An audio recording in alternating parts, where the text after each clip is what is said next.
ISE Recap 26 Audio-Wideo organizowane przez firmę Polsound to spotkanie dla integratorów, projektantów systemów i instalatorów oraz osób odpowiedzialnych za infrastrukturę audio-wideo w firmach i w instytucjach.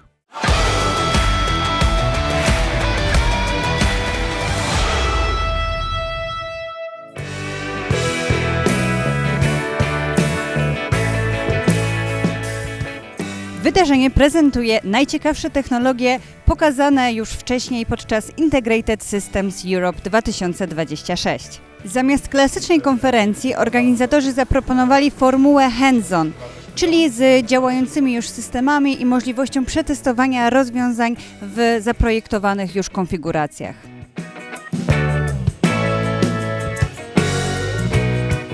Przywieźliśmy nowe monitory Sony Bravia, które pokazaliśmy na ISE. Są to modele pokazane po raz pierwszy w Polsce. Seria P, czyli najlepsze procesory na rynku, matowe matryce i świetna energooszczędność. Oprócz tego przywieźliśmy kamery zdalnie sterowane z autoframingiem, czyli sRGA 40 i pokazujemy monitor SRD, czyli Spatial Reality Display, wyświetlający obraz 3D bez okularów. Na tym stanowisku prezentowana jest całkiem nowa platforma od firmy Symmetrix o nazwie Cognio. Czym jest ta platforma? Cognio jest to szereg urządzeń oraz możliwości, które stwarza, czyli mamy tutaj nie tylko procesory DSP, mamy panele dotykowe, kontrolery ścienne, przyłącza i uwaga, każdy z tych urządzeń jest procesorem DSP, nie tylko, bo jest również procesorem sterowania, więc tak naprawdę tworząc nowe systemy możemy dowolnie w tym momencie wybrać urządzenie, które potrzebujemy, czyli może to być na przykład do małej sali konferencyjnej jedynie panel dotykowy i on już sam w sobie będzie procesorem, który nam zapewni pełną obróbkę dźwięku, kontrolę podstawowych rzeczy dookoła, innych producentów, jak jakieś rolety, projektory i tak dalej. I to wszystko jest zrobione softowo dzięki temu, że Symmetrix wykorzystuje ogólnodostępne procesory typu Intel.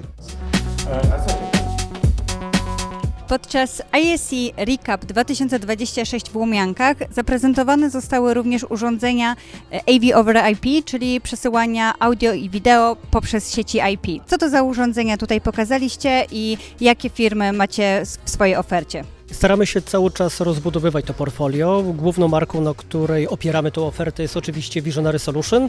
Jest to dystrybucja sygnałów wideo po IP i teraz nowości, które tutaj pokazywaliśmy, to także jest mostek BYOD, umożliwiający użytkownikom podłączenie do swojego komputera jednym kabelkiem USB-C zarówno monitora, kamery, dźwięku do wideokonferencji, więc otrzymujemy tak naprawdę wszystko, co potrzeba. I drugim elementem uzupełniającym tę ofertę jest marka Aver, która znajduje się od niedawna w naszej ofercie. Są to kamery, które pozwalają na zintegrowanie mikrofonów marki Shure w taki sposób, aby zarówno mikrofon decydował, gdzie ta kamera ma patrzeć, jak i także są to kamery wyposażone we własne algorytmy.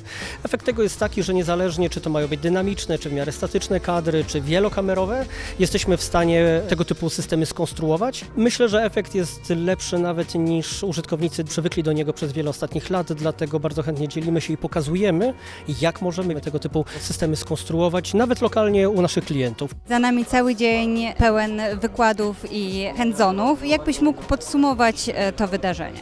Myślę, że pełen sukces i zapraszamy wszystkich, którzy nie mieli okazji dzisiaj do nas dołączyć, żebyście się odezwali, bo tak jak wspominałem, chętnie albo u Was, albo u nas możemy zademonstrować wszelkie te rozwiązania.